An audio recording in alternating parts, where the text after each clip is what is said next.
Press the bell icon on the YouTube app and never miss another update. नई कामनाओं को लेकर पैदा होता है। जैसे जैसे बढ़ता जाता है वैसे ही उसकी कामनाएं बढ़ती जाती हैं। कामनाएं पूरी होती हैं तो सुख होता है और कामनाएं पूरी नहीं होती हैं तो आदमी रोता है। प्रायः 100% कामनाएं आदमी की पूरी होती ही नहीं है, इसलिए 100% आदमी रोता ही रहता है, दुखी रहता है। कामना पूर्ण करने के लिए हमको वेदों ने साधन बताए हैं कि तुम्हारी ये इच्छा है तो तुम अमुक जगह जाओ। जैसे तुमको सब्जी खरीदनी है तो सब्जी मार्केट में जाओ। जैसे तुमको साड़ी खरीदनी है तो कपड़े मार्केट में जाओ। ऐसे ही तुमको यदि बल चाहिए तो अमुक देवता के पास में जाओ। धन चाहिए तो अमुक देवता के पास में जाओ। यश चाहिए तो अमुक देवता के पास में जाओ। सारा सामान एक जगह कहीं नहीं मिलता। ये गेहूँ भी ले लो, सोना भी ले लो, गाय भी ले लो, औरत भी ले लो, आदमी भी ले लो, सब चीज़ें एक जगह नहीं मिलती। एक जगह नहीं मिलती हैं, अलग अलग हमको ढूंढना पड़ता है। यही सबसे बड़ा दुख है। सबसे बड़ा दुख हमको क्या है कि हमको सब चीज़ें एक जगह मिलती नहीं है, अलग अलग भटकना पड़ता है, समय बर्बाद होता है। इसलिए हमारी कोई कामना पूर्ण होती नहीं है और हम अधूरे ही होते हैं और अधूरे ही मर जाते हैं। हमारा जीवन व्यर्थ चला जाता है। क्या दुनिया में कोई ऐसी जगह है जहाँ सब चीज़ें हमको एक साथ मिल जाए? यदि एक साथ मिल जाएगी तो मजा अलग होगा। तो हमारे भारत में एक इतिहास आया।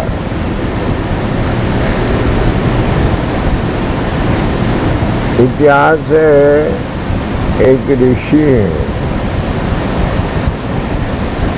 जिनका नाम है व्याघ्रपाद। व्याघ्रपाद, उनके पैर जो है ना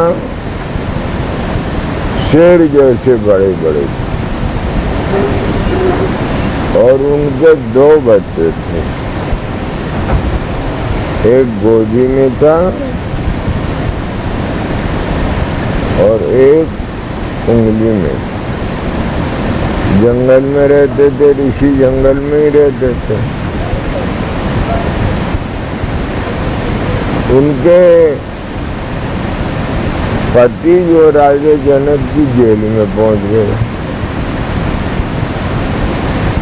राजा जनक ने एक सपना देखा था।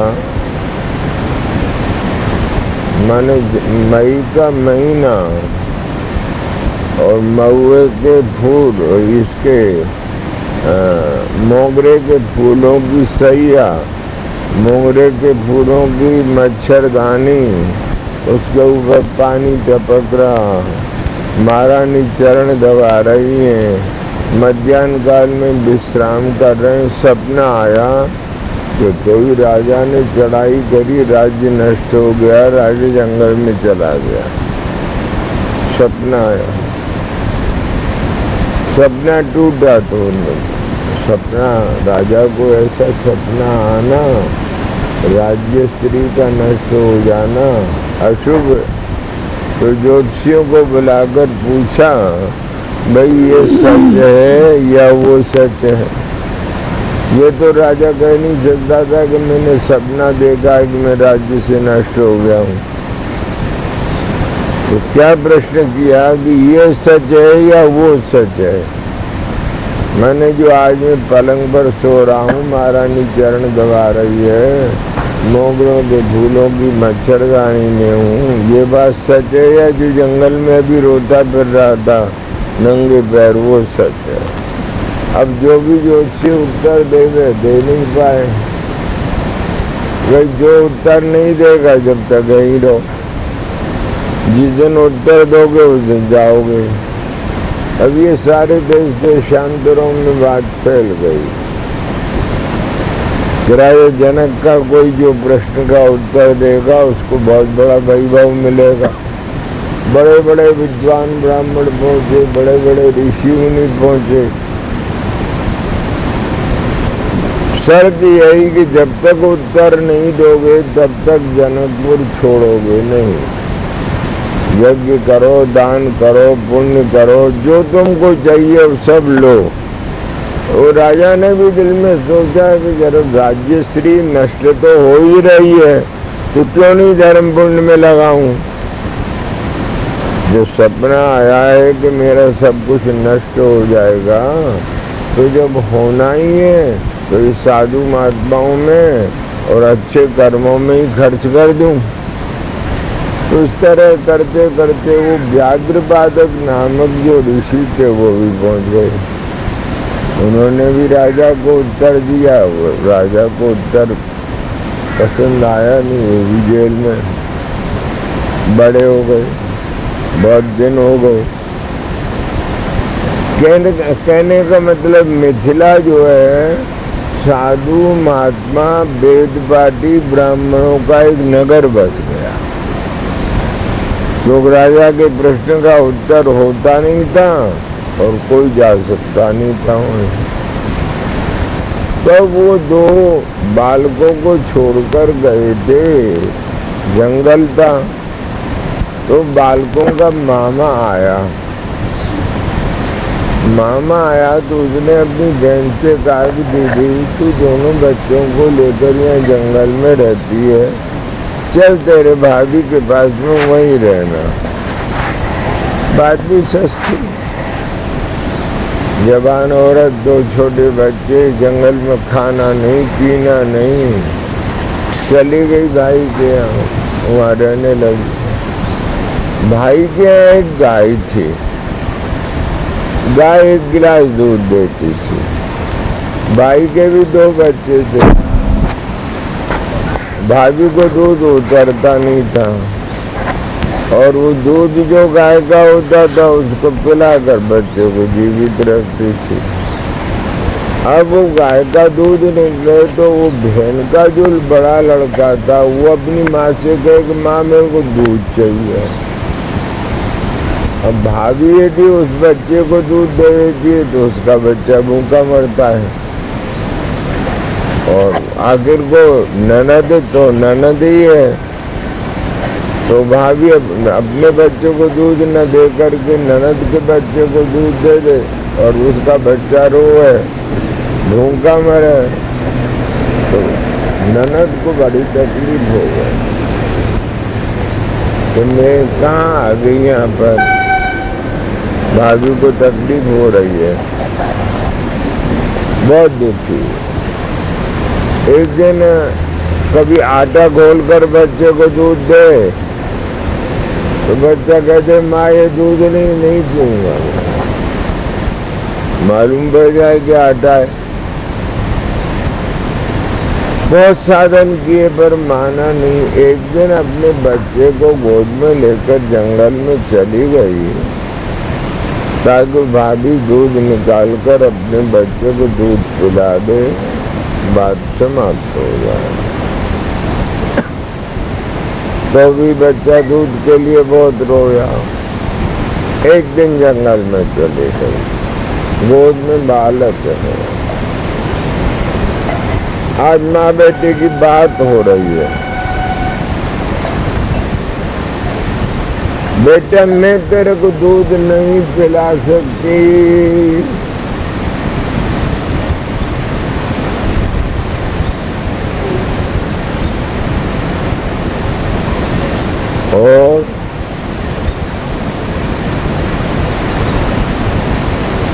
एक ही दुनिया में चीज ऐसी है जो दूध भी पिला दे, दही भी पिला दे, औरत भी दे दे, बच्चा भी दे दे, सोना भी दे दे, कीर्ति भी दे दे, जो चाहे वो दे दे। एक ही चीज ऐसी है जो सब कुछ देने में समर्थ है और उसका नाम है शंकर। क्या नाम है? यदि तेरे को दूध पीना है, अच्छे महल में रहना है, अच्छा सुख पाना है, तो शंकर की आराधना करो, शंकर को खुश करो। तो बालक पूछता है, माँ शंकर कैसे खुश होंगे? तो बताती है कि इस प्रकार से भगवान की पूजा करोगे, ये मंत्र जपोगे तो भगवान यद्यपि है कठिन, पाना उनका बहुत कठिन है, पर बड़े दयालु भी है। दयालु इतने हैं कि मक्खन से भी जल्दी पिघल जाए, और कठोर इतने हैं कि पत्थर से भी ज्यादा कठोर है, पर पिघलने में देर नहीं लगती है। और बालक तेरे हृदय कोमल है, तेरे पे जल्दी पिघल जाएंगे। तो वो एक 8-7 ईंट रखी, पत्थर रखे, वो मंदिर बनाया, शिव मूर्ति स्थापित करी और मंत्र बताया, ह्रीं नमः शिवाय च नमः शिवाय का मंत्र सिखाया। मैं पार्वती देवी को और भगवान शंकर को प्रणाम करता हूँ। और कहा वो त्रिशूल हाथ में रखते हैं, सांड पर बैठते हैं और बिना माँ पार्वती के साथ के बिना कहीं जाते नहीं है। सिर पे जटाओं का मुकुट है, माथे पे चंद्रमाएं और जटाओं में गंगा बहती हैं और गौर वर्ण के हैं, बागंबर पहनते हैं, माता बड़ा सुंदर श्रृंगार धारण करती हैं। ऐसे शंकर हैं, तू ये जब कर वो तेरे दूध पिला देंगे। ऐसा कहकर माँ, ये तो कोई जो माँ होगी वही जानेगी, पुरुष नहीं जान सकता। घनघोर जंगल में नन्हे से बालक को शेर और चीतों के बीच में वो भगवान शंकर की शरण में छोड़कर आज लौट पड़ी।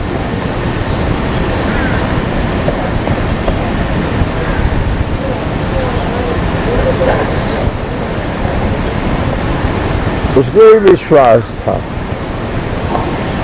कि भगवान शंकर सर्वत्र हैं, दयालु हैं और मेरे बालक की वो रक्षा करेंगे। घर चली गई। घर में जाकर भाभी ने पूछा, दीदी मुन्ना कहाँ है? बोले शंकर को बनाने के लिए जंगल में चला गया है। तो भाभी बहुत रोई, बहुत ढूंढवाया, कहाँ मिले। अब वो रटन लगी बालक, ह्रीं नमः शिवाय नमः शिवाय, ह्रीं नमः शिवाय नमः शिवाय। तो ये हमारी श्वास जो है ऊपर को जा रही है। ये अपन कहते हैं ना, ज्योति से ज्योति जला दे। यहाँ एक ज्योति जलती है, वो ज्योति कभी बढ़ते बढ़ते ऊंची होती है तो भक्त से यहाँ भक्त हो जाता है, पूरा माइंड खुल जाता है और सब प्रकाश फैल जाता है, भूत भविष्य वर्तमान सब देखने लगता है। बालक का एकाग्र होता जा रहा है। ह्रीं नमः शिवाय नमः शिवाय, ह्रीं नमः शिवाय, नमः शिवाय। ऐसे करते करते तीसरे दिन बालक एकाग्र हुआ, ज्योति खुल गई, ब्रह्मांड खुल गया, भगवान प्रकट हो गए। ऐरावत हाथी पर आए भगवान, सफेद हाथी, 7 सूंड। आज वो सोने का मुकुट है, वज्र हाथ में है, सची देवी साथ में है, और कार्य बालक वरदान मांग ले, मैं देवलोक का राजा इंद्र हूँ। देखा तो बालक ने सोचा, माँ ने तो कहा था त्रिशूल हाथ में, जटाओं का मुकुट है, माथे पे चंद्रमा है, सिर पे गंगा की धारा है, और बैल के ऊपर चढ़े हुए हैं, माँ पार्वती साथ में, ये तो नहीं है। उनका भैया मैं तुमसे वरदान नहीं लूंगा। अरे बोले वरदान ले ले, मैं इंद्र हूँ, नहीं तो तेरा सिर काट डालूंगा। बोले नहीं लूंगा वरदान, मेरी माँ ने मना किया है कि मैं शंकर से ही वरदान लूंगा। बोले नहीं लेगा, बोले नहीं लेगा। तो हथियार चलाता है इंद्र, डराता है, तो तिनका उठाता है बालक, इंद्र का हाथ रुक जाता है, रुक गई, भगवान शंकर प्रकट हो जाते और वो बालक को जो चाहिए वो दे देते। वही बालक, उन्हीं का नाम उपमन्यु ऋषि हुआ, वही भगवान श्री कृष्ण के गुरु हैं। विद्या के गुरु तो भगवान के सांदीपन मुनि है, और अध्यात्म के गुरु जो है ना, कौन है? उपमन्यु। उपमन्यु नहीं होते तो शायद भगवान श्री कृष्ण का जीवन ही समाप्त हो जाता। कारण एक दिन घटना घटित होती है, भगवान द्वारिका में महारानी रुक्मिणी के महल में विश्राम कर रहे, पंखा हिला रही हैं। भगवान 100 वर्ष के, काले कलूटे, कहाँ रुक्मिणी जी 16 वर्ष की, श्री संपन्न परम सौंदर्य, और कहाँ काले कलूटे 100 वर्ष के बुढ़े कृष्ण पंखा हिला रही हैं। भगवान के हाथ में मुद्रिका है ज्वेलरी की, उस ज्वेलरी की मुद्रिका में रुक्मिणी जी को अपना मुखारविंद दिख रहा है। मुद्रिका में अपना मुखारविंद दिख रहा है, और सामने वो काला कलूटा कृष्ण दिख रहा है। कुछ क्षण के लिए गड़बड़ हुआ, अपने सौंदर्य के विषय में कुछ क्षण के लिए कुछ गड़बड़ हुआ, पंखा नाक में लग गया, नींद खुल गई, जाग गए। रुक्मिणी से कहा, रुक्मिणी अभी भी कुछ नहीं बिगड़ा है, बड़े बड़े राजा महाराजा तुम्हारी कामना करते हैं, तुम जिस जगह जाना चाहती हो मैं सम्मान पूर्वक तुमको वहां भेज देता हूँ। इतना सुनते ही तो बेहोश होती है, गिर जाती है। फिर सोचा भगवान मुझे त्याग रहे हैं, भगवान ने जल छिड़का, बहुत मनाया, नहीं मानती। फिर का इच्छा अनुसार वरदान मांग लो, तो वरदान मांगती हैं कि मुझे आपका औरस पुत्र चाहिए। औरस पुत्र का मतलब माने पति के संग से जो पुत्र पैदा होता है उसका नाम औरस पुत्र। नहीं तो कोई साधु ऐसे तेरा तिलक लगा के कहते जा बेटे वाली हो जाती, ऐसा भी कह देते हैं ना। पर औरस पुत्र का मतलब पति के संगनी बने बिना न हो। अब मेरे जैसा पुत्र कहाँ से लाऊं? तब उन्होंने द्वारका छोड़ करके या अल्मोड़ा जिले में अपने गुरु उपमन्यु मुनि के आश्रम पर आए और यहाँ घोर तप किया और उस घोर तप के फल के प्रताप से रुक्मिणी जी को प्रद्युम्न कुमार का जन्म हुआ। तो तब से ये मंत्र श्रीम नमः शिवाय च नमः शिवाय भगवान श्री कृष्ण का इष्ट मंत्र है। इस मंत्र के जप करने से भगवान शंकर शीघ्र ही प्रसन्न हो जाते हैं। और यहाँ जो आप काशी विश्वनाथ के दर्शन किए हैं, ये क्षेत्र इतना बड़ा महान है कि इनको छूने मात्र से ही जन्म जन्मांतर में जो अपन ने भूल करी है, पाप किए हैं, सब नष्ट हो जाते हैं। इसका मतलब है कि यहाँ तुमने दर्शन करके अब तुम यहाँ निष्पाप हो गए, पाप रहित हो गए। अब पाप रहित होने के बाद में अब केदारनाथ की यात्रा करो आराम से।